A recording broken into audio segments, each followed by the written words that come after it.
experience where I felt I was being reborn through my chest, and I could see all this golden light just pouring out of my chest. But I could actually feel my ribcage, kind of like an alien, but rather than a nasty thing, I could feel my ribcage just opening and all this light pouring out, and my soul was kind of being reborn. I've never experienced any foreign entities in any trips. I've never experienced anything quite strange. I know a lot of people do, but apart from God.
We're just an illusion in other person. What we see. Just an illusion. It's awful because really nobody can be sure, can they? Really, nobody can be sure. No. And then when the scientists find this, that and the other out, you know, really. I often think there wouldn't be so much cruelty in the world if it was a good religion. I sort of believe in do to others as you'd wish to be done by. And a clear conscience. I live by my conscience. That's how I feel. I believe there's another dimension, you see. When you die, you just enter another dimension. Don't you think?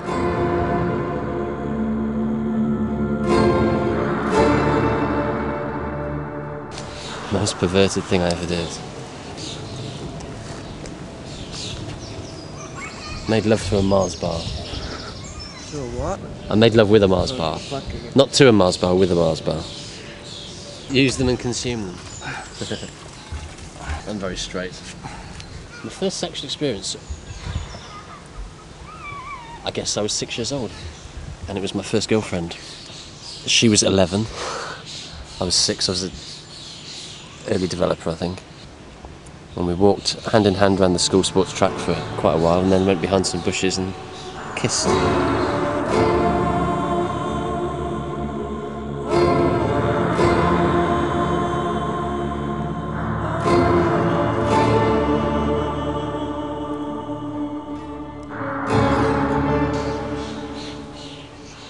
To be a complete philanderer without any thought of who gets hurt along the way, giving myself up to all my sexual fantasies with no consideration for the other people involved.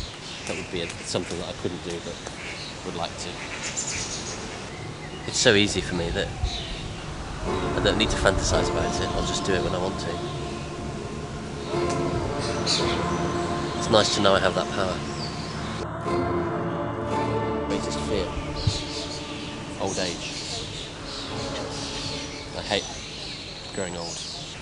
I hate seeing it, I hate seeing the effects on other people, and I hate it starting to happen to me. My body isn't quite as strong as it used to be. There are bits of it that aren't as fit, aren't as healthy as they used to be.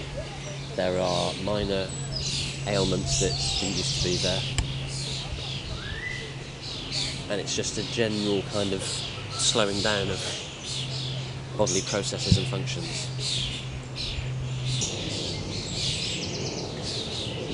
I think at the point of death, it then becomes interesting again.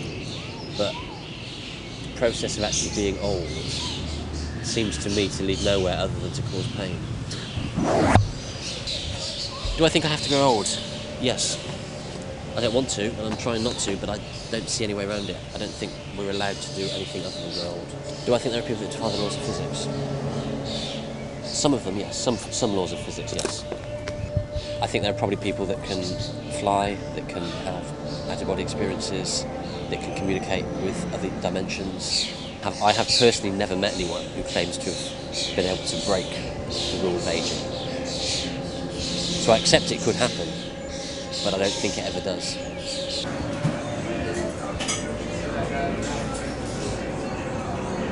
Every time Earth gets hit by an asteroid, it's kind of like wiping the slate clean, whack some new creatures on, see how they get on.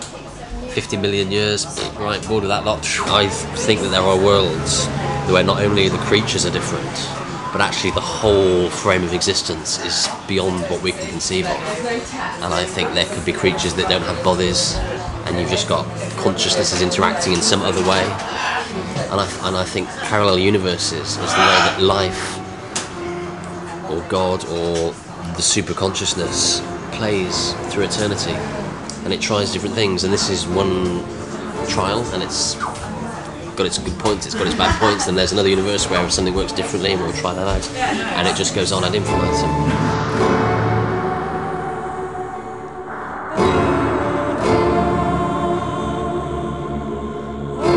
I think there's only one of me at any given point.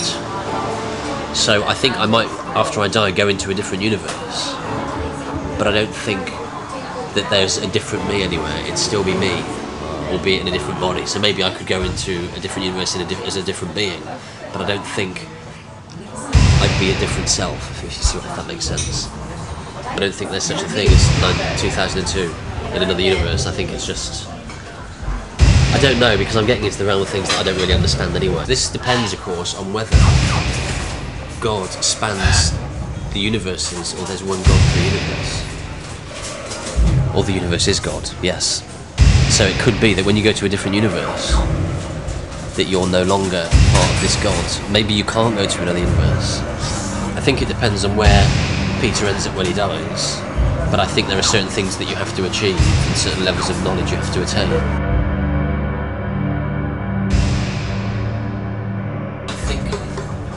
Of our wisdom and our knowledge comes with us. So even though we forget who we are, we retain the essence of self. Well, I think it depends on why you came back. You may have come back to help others and to teach, in which case you'll start doing that.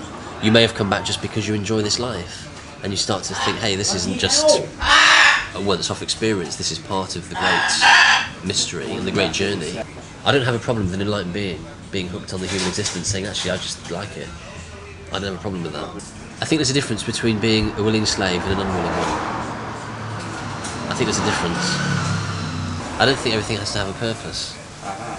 I think the beauty of life is that we are all different, and I think you struggle to relate to the idea of being a heroin addict is an acceptable way to be for someone who wants to be that way, and I don't think you can accept that that's...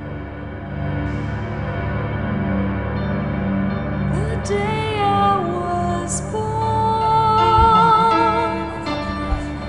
shadow fell across my mother's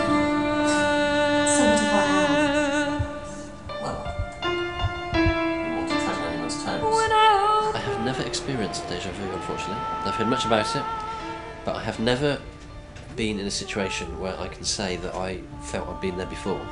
Except, of course, in situations where I had been there before, but that was in this lifetime as opposed to, I presume, another lifetime. I think it is an illusion. But then I think that all realities are illusions anyway, so therefore it's as real as it gets. I think that it could go a couple of ways. I think that we could end up destroying ourselves. I think that is a definite possibility. But I also think that we could avoid that if we realise how badly things are headed. I think we could stop it. And I think it's very much in the balance. Natural disasters caused by climate change. For example, global warming leading to ice caps melting, leading to climate change, huge storms, floods, tidal waves. It's the weather.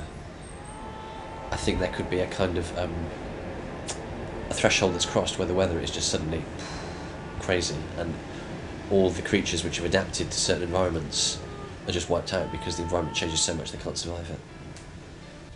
I think you can see ages in the last 1,000 years when there have been periods of very high crime and high moral depravity, and then there are periods when it comes back, like though we may perceive ourselves as going through a particularly bad period, I'm not convinced that that is outside the normal cycle of social breakdown.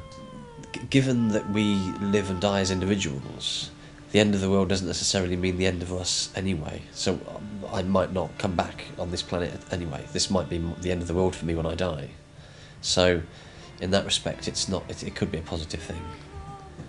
But I think generally, at the end of the world, if you take it as a sort of destruction, is a negative thing, yeah. Don't know how far we are from it. We could be a long way from it. Or very close, I don't know. We could incarnate into a more enlightened society, where there are other social conditions and rules that we need to take on board and learn.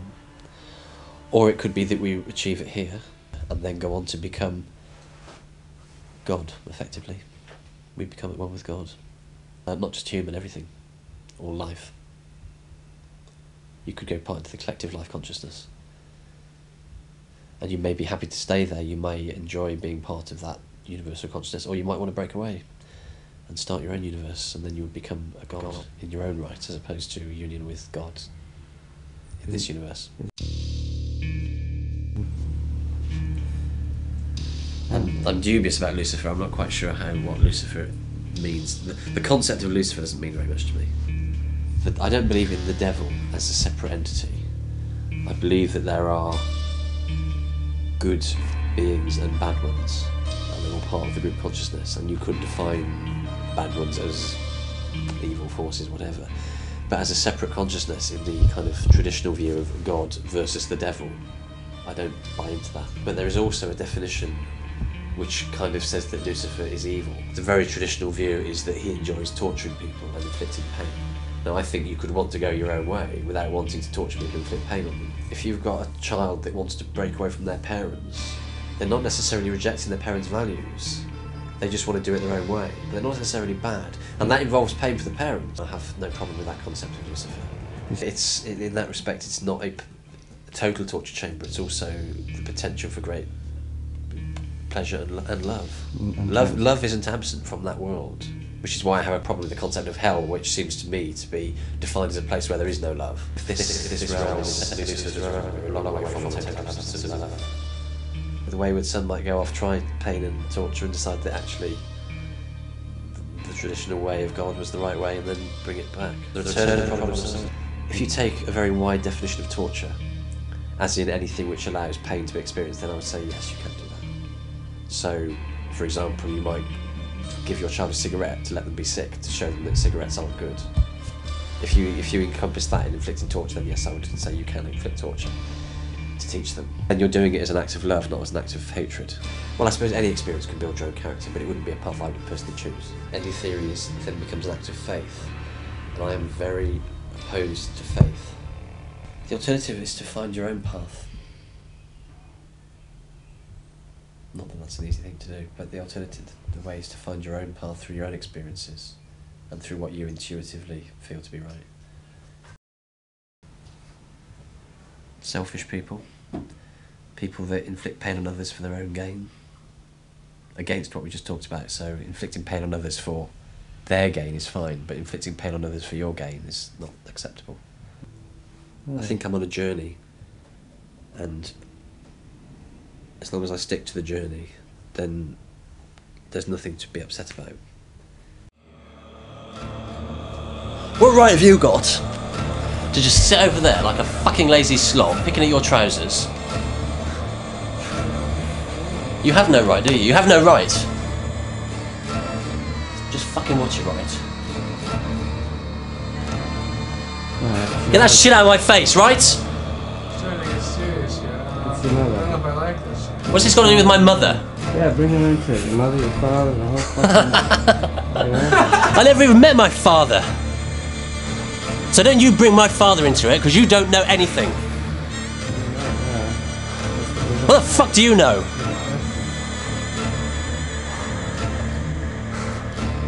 Yeah, the whole Oh, world. fuck you, you're not worth The whole it. world. The whole world. What do you think about Lucifer now? Why? That's the level within. There is no rebel within. Stop trying to tell me what I think. We're not all like you know.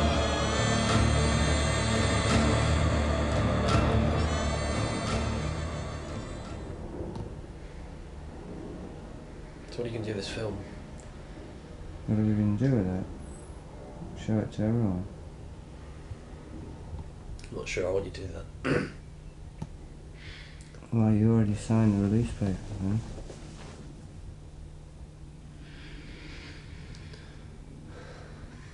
Could have consequences. Well, it will have consequences for everyone. But I don't want it to. What are you afraid of? People knowing. What don't you want them to know? Me. The internals. That's what everybody's going to see. And if they judge you for it, well, to hell. I don't want to be judged. What right have they got to judge me? Well, that's what people do, you know. They might misinterpret it. They will.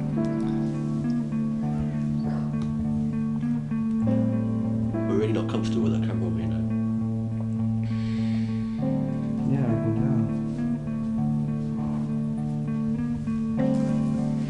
I think it's just an invasion. tell. Well, that's what the camera's for, isn't it? I'm just here to invade and to see you sweat. My friends and family.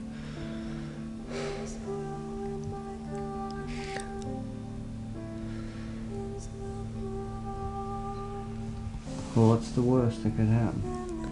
They don't speak to you anymore. Yeah. They don't want to see you. But friendship's everything.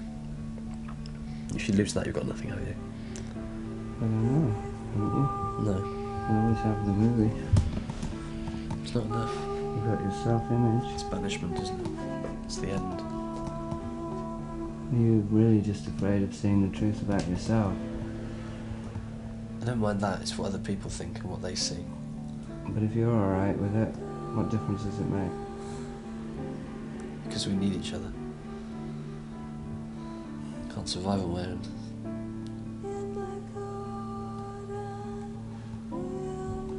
If they judge you for the truth, if they judge you for what you really are, then they didn't never know you in the first place. It's easy to say that. But it's not easy to live it. I live it. I wouldn't say it if I didn't. Maybe you can. I don't think I can.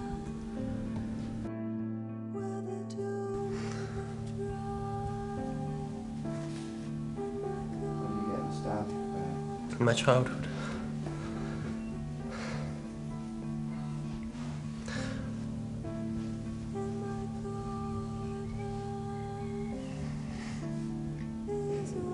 That's the tragedy of it, is that I can't go back to it because I'm a different person now.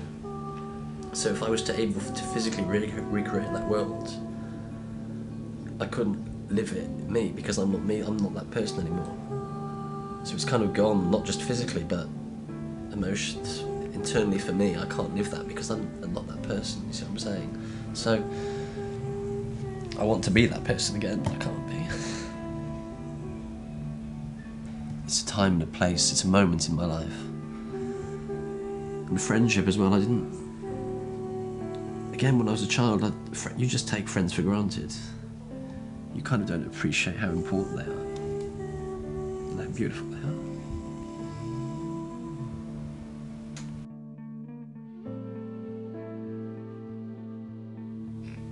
It's ironic though, isn't it? That you can only enjoy the moment if you don't realise it.